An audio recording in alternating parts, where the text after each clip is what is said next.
Swayam Prabha. Digital India. Educated India.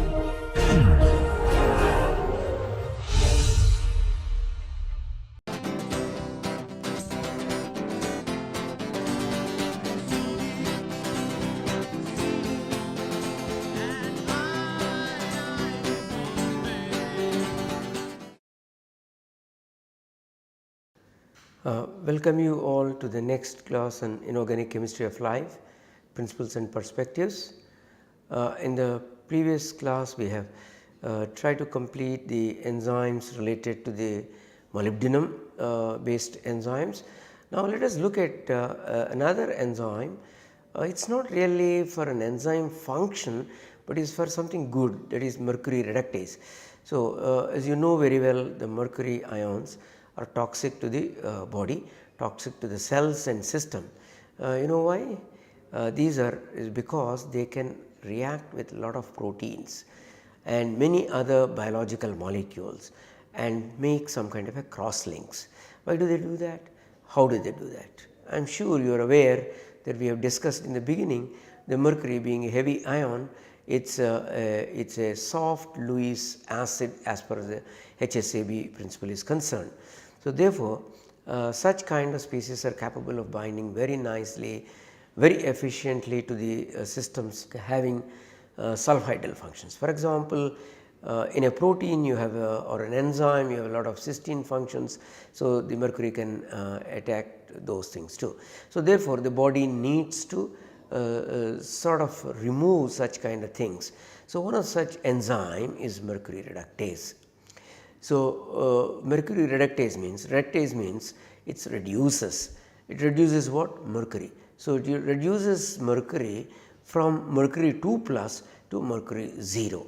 So mercury 2 plus is more active, therefore more dangerous, or in other words more toxic to even to human health.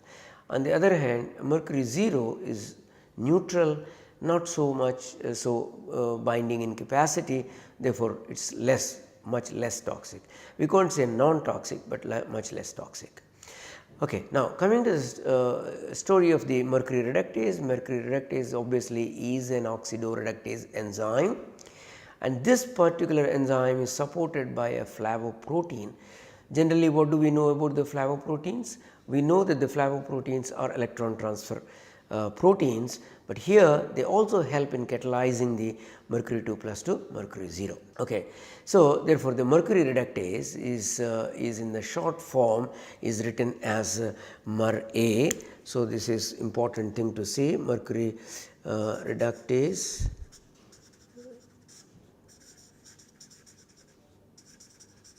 This is short form is MER-A. Okay. So this is the short form of this enzyme. So the active form of this enzyme consists of a dimer kind of a structure. So there is a homodimer that you have, and this enzyme is found in the cytoplasm of many of the bacteria. The bacteria can be the aerobic, bacteria could be aerobic. So both the aerobic and anaerobic bacteria contains in their cytoplasm this kind of a enzyme, which is called the mercury reductase or MER-A, this is referred as. So what does this enzyme do? This helps in converting the toxic mercury ions to the non-toxic or less toxic mercury 0. So as you can see now on the top of the slide, you can see mercury 2 plus NADPH giving mercury 0 plus H plus NAD plus NADP plus. So this is getting oxidized and mercury 2 plus is getting reduced. So this is a redox. So we will look at this particular thing again, and of course again later too. Okay, let us look at some important structural features of such an enzyme called mercury reductase. Mercury reductase has got a dimeric structure, as I mentioned earlier, as I mentioned based on the previous slide, and it has therefore it has two active centers, okay, and these are called the catalytic domains. So therefore, mercury reductase enzyme or MER-A has two subunits, and or 2 polypeptides where each chain has an active center. And this active center obviously should be congenial to bind to mercury 2 plus, also should be able to do the reduction process. So, number 1, the active site should be such that it binds to mercury 2 plus, and number 2, active site should be such that the electron transfer takes place into the mercury 2 plus in order to make the mercury 0. So, for this you have the flavin cofactor in the neighborhood, and you have something called sulfhydryl functions also in the neighborhood, either in the form of a sulfhydryl function or in the form of a disulfide, they are there. So, this is what I talked to you, and in the beginning of this course I talked to you about the hard soft acid base concept, where the heavy ions, cations, or soft cations and soft acids, and similarly the sulfur is a soft base. Soft interaction is very favorable, and that is what we are trying to look for. Now, let us come into the structural features of this particular enzyme. This particular enzyme, as I said, has 2 catalytic domains. Each of these domain has 3 pairs of strictly conserved cysteines, pairs. So, why do you say pairs? The 2 cysteines can act like can stay as a disulfide also. So, that is why you talk about the pairs, of which one of the cysteine pair is in the N-terminal domain, which is like a metallochaperone, which means it carries the metal ion. Basically, it carries the metal ion and brings it. And then you have in the vicinity of the active center, you have another cysteine pair, and this cysteine pair is the numbered as 558, 559 prime. As you can see over here in the structure, this is the 558 and this is a 559. This is basically a disulfide otherwise, and then you also have another pair of the cysteines conserved, which is here you can see 136 and 141. Okay. So, that is very nice. Now, you can see that now you have a region where you have 2 pairs of the cysteines have poised, and where the mercury has to bind, where the mercury has to get reduced. And then you also have the flavin kind of a the electron transfer part or cofactor, we can call it as electron transfer cofactor. So, is this clear?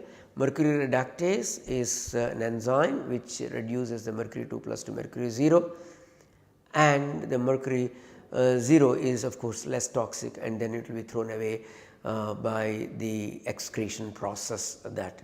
So, this is one of the ways by which you can remove heavy metal toxicity, in particular the mercury toxicity. Of course, there are other kinds of proteins called metallothioneins. They are also very well suited for heavy metal toxicity, but mostly they are very well suited for lead etc., but to some extent even the mercury too. And the mercury reductase certainly does this particular kind of a job of reducing this one. Now, let us come to the reaction. Coming to the reaction, as you can see here, mercury 2 plus NADPH, this is the reducing equivalents, as you know, mercury 0 plus H plus NADP plus. So, you can see that, and this is a redox reaction. While the metal goes from oxidized form to the reduced form, the cofactor goes from the reduced form to the oxidized form. Now, let us see in terms of the steps how it goes. As I said initially, the first thing is the mercury ions must bind to these sulfhydryl functions. The second thing is that there should be an electron transfer. To that you have an FAD to NADPH will activate the FAD to FAD plus, FADH minus, and this FADH minus will act on the bound complex and thereby remove the mercury ion, reduce the ion to 0. So, there are 3 stages: binding, then binding followed by the reducing factor activation, and the third part is the actual reducing the mercury to mercury 0. So, step 1, Hg2 plus binds to one of these the pair of the cysteines. Then FAD gets activated by the NADPH to the FADH minus and then NAD plus, NADP plus. Then this FADH minus now is good enough to transfer an electron to the mercury 2 plus to make into mercury 0. So, these are the 3 steps that we can find out. Okay, let us look at for a while the mechanistic aspect. In the mechanistic aspect, let us go for a while previous to previous slide, you can see the structure. So, in this structure you have one disulfide pair, another disulfide pair, and then one more somewhere in the exterior part, and this is not shown in this particular picture. So, initially the mercury ion is bound by that N terminal pair, okay, which is called N Mar A part of it, and then comes to the C558 to C559. So, how will it come to? Because once that binds, there is a conformational change that will try to push this into this, and then from here the mercury ion again further goes to the C136 to 141, this particular pair.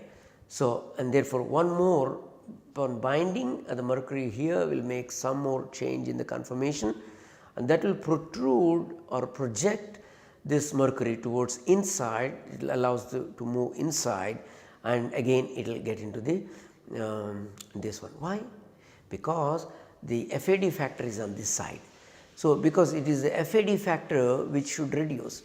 So, if the mercury is sitting here, how will this FAD factor will reduce? No. So, that is where the things are. So, now let us go further, and so first thing is the NMR binds to Hg2 plus. So, that is what I talked to you, that we have the N terminal part of that. So, N terminal part of the dimer of cysteine will bind first to the Hg2 plus, and this will bring the mercury 2 plus to this through a corresponding conformational change, because the N terminal one is at the interface or at the surface of the dimer. It can easily pick up, and then it using the conformational change, then it can transfer to the next one, that is in the 558 559 cysteine pair, okay. And this again brings a kind of a conformational change, and now this particular complex, the mercury complex, will slowly move from the surface towards the interior, and in fact towards the C136 to 141. Okay. So, and this is located at the isoxazoline ring of the FAD. So, as I told you, why it has to move? Because it has to be close to the FAD. So, this by bringing the NMR mercury from the N terminal to that of the C558 559, and from this C558 to 559 to the C136 141. So, therefore, you have a mercury ion basically flowing from the exterior to surface to interior. So, kind of thing. So, these are all things where the mercury ion is taken up by the disulfide or cysteine pair, we call it as. And when it reaches the 136 141, you have comfortably the isoxazoline ring of the FAD is present there. Therefore, this particular part will indeed involve in the reduction reaction.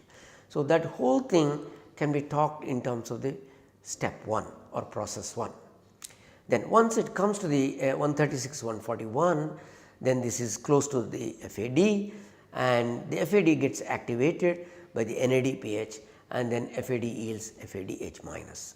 And now this FADH minus will interact with the mercury that is present at the C141 C136, transfers the electron, and thereby makes the mercury to 0, and mercury 0 will come out of the complex, and the FAD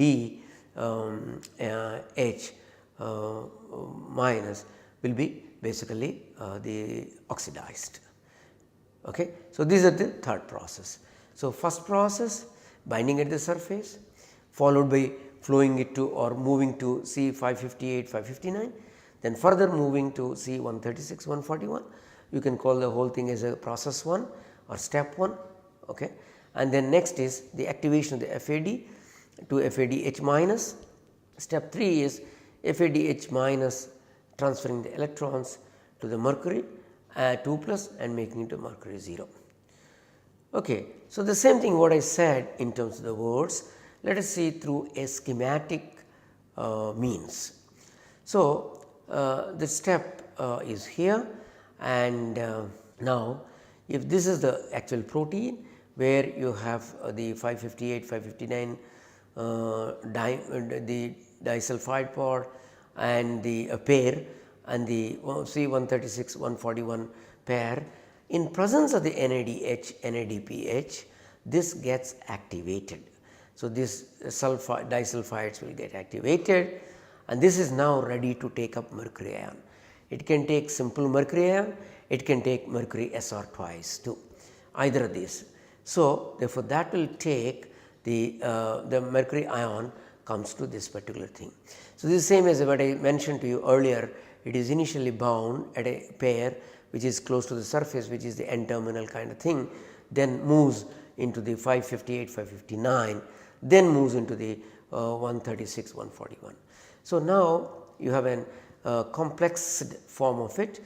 Now, this complexed form of the mercury moves from 558, 559 to a 136, 146, 141.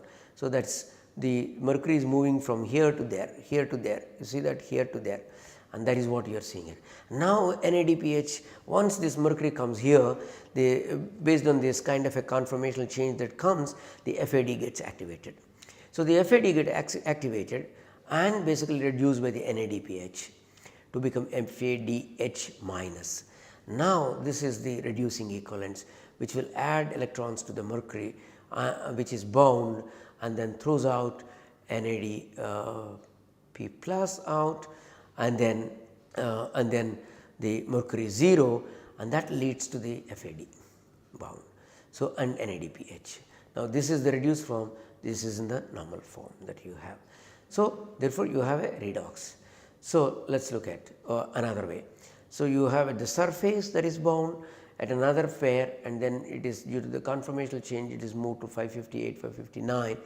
Again, when it binds here due to the conformational change, it will flow the mercury ion through this particular thing to 136, 141. When it comes here, the FAD plus is in the close proximity and gets activated by NADP H. NADPH will reduce the FAD to FADH plus H minus, and then NADP plus gets oxidized.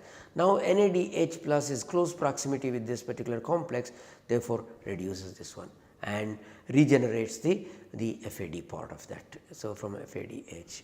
So, I hope that is very clear. Now, as I told you that you have the process of the step 1, step 2, step 3.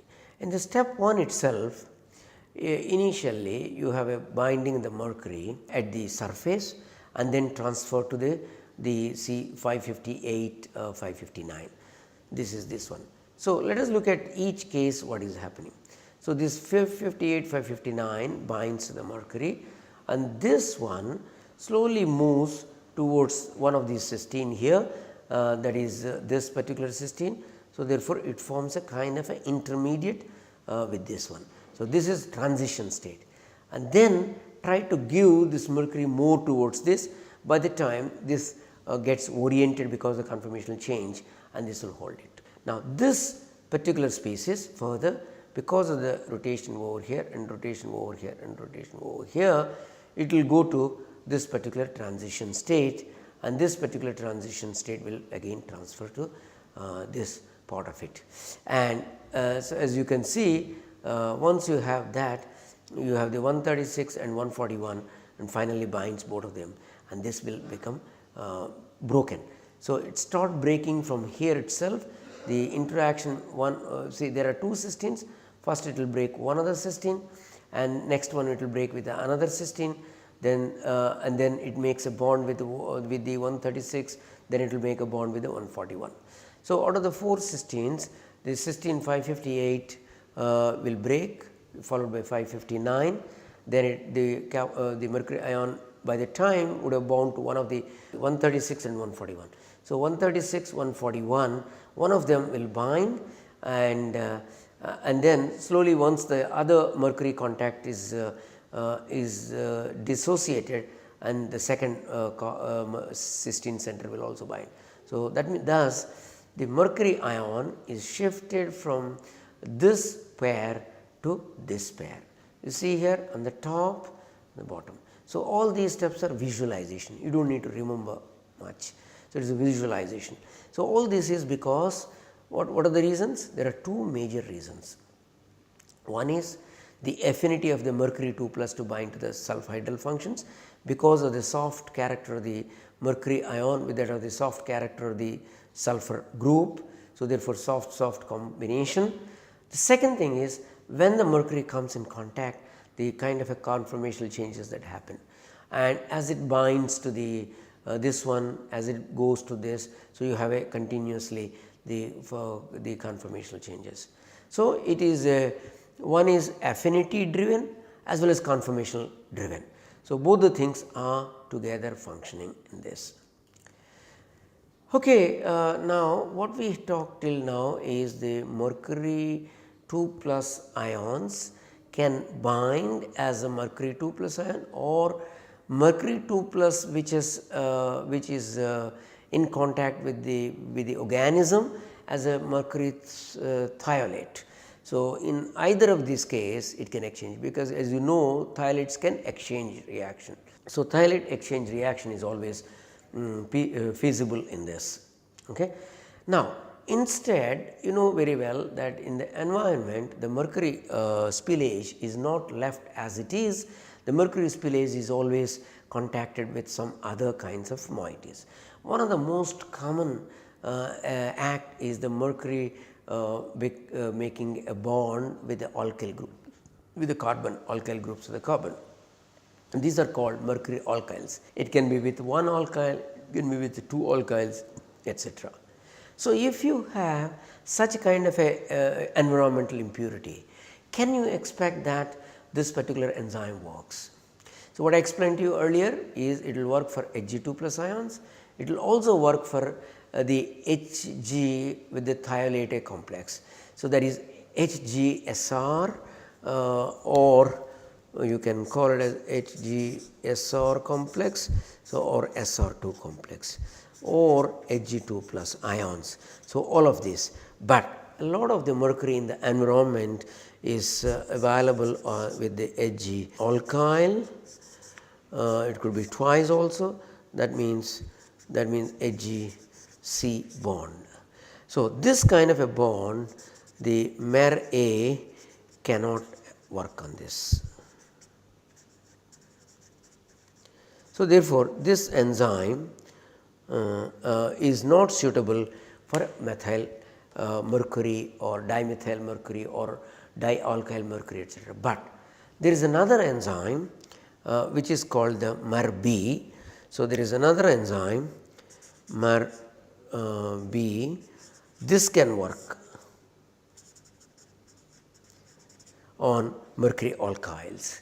So, what will it do? First, this enzyme will take away this mercury alkyl bond, and as you can see from this one, it will break down to alkane part of it or the corresponding carbon part of it, and then releases the Hg2 plus. Even if you have both sides, it will function.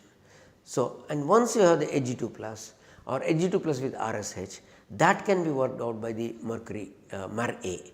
So, therefore, the kind of a impurities or mercury toxicity in the environment can be mercury toxicity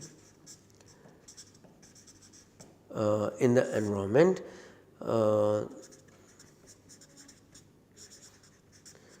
can be removed by the enzyme Mer-A or a combination of Mer-B, Mer-A. So, if the mercury is in the mercury 2 plus or mercury Sr2 etc. or Hg SR1 plus, all of these can act directly with MER-A. Now, on the other hand, if you have mercury with alkyl or mercury with one alkyl, all of these can be work first MER-B. So, this will release the Hg2 plus, then this will be worked out by MER-A. So, a combination of MER-A and MER-B in the reverse order, that is MER-B will act first to cut the mercury alkyl bond and and to reduce this and to convert this alkane plus mercury 2 plus. Now, mercury 2 plus will anyhow be reduced by the MER enzyme as I explained to you earlier. So, you have all of these that. So, thus what have we learned in this particular thing? So, mercury reductase is an enzyme, redox kind of an enzyme, reductive type of an enzyme which will reduce the mercury 2 plus to mercury 0. Mercury 2 plus is more toxic, mercury 0 is less toxic, and this can function on MER-A. But on the other hand, if the mercury ions are not, as a mercury ions are mercury thiolato complexes, then you need first, if they are as a mercury alkyl compounds, which is very commonly found in the environment. So, mercury alkyl cannot be converted to mercury 0 by MER-A. First, the mercury alkyls have to be reduced, have to be broken down, not reduced, broken down to alkane and the mercury 2 plus, and then that part is done by MER-B, and the thus released mercury 2 plus is converted to mercury 0 by MER-A. So, it is a combination of things. Okay. So, now that is one thing. Now, this is a kind of an enzyme where you have 3 pairs of cysteine pairs are there. One is at the surface, which is the N chain part of it, and that is where which is exposed to the environment, and that will first pick up the mercury ion, and this mercury ion now is transferred to the 558, 559 pair by the conformational changes, and this itself is not sufficient enough because this is far away from the reducing cofactor. Therefore, it has to move from 558, 559 to 136, 141, and this mercury moves in fact very nicely through all this, and the mercury is picked up by the 136, 141. I have shown all the steps as the mercury binding, one of the cysteine breakage, 2 cysteine breakage, the next pair started interacting, both the cysteines of the next pair started interacting, and all these processes. The next one I have also explained was the reaction. The reaction is the binding part at the surface to the first level where we talked about the 558, 559, and then transfer to 136, 141. By that stage, the conformational changes are good enough for the FAD to get activated, FAD and NAD activated by NADPH. So, therefore, NADPH reduces the FAD to give FADH minus. FADH minus is sufficiently good enough to reduce the Hg2 plus to Hg0 and reverse back the enzyme. So, the enzyme functions quite well with this thing. So, you have MER-A, MER-B, MER-A working on the mercury ions directly, MER-B working on the mercury alkyls breaking down to mercury ions, and then followed by MER-A activity. Okay, so, this is basically the story. One way you can say that the environmental protection or detoxification of mercury ions or mercury reductase, you call whatever you want, all of these. So, but remember that it is all because of the affinity to bind to the sulfhydryl functions for the mercury, and the second thing is the conformational changes that occurs here, and the reducing equivalents which act on this between NADPH to NAFAD, and then FADH minus to the mercury ions. Thank you very much.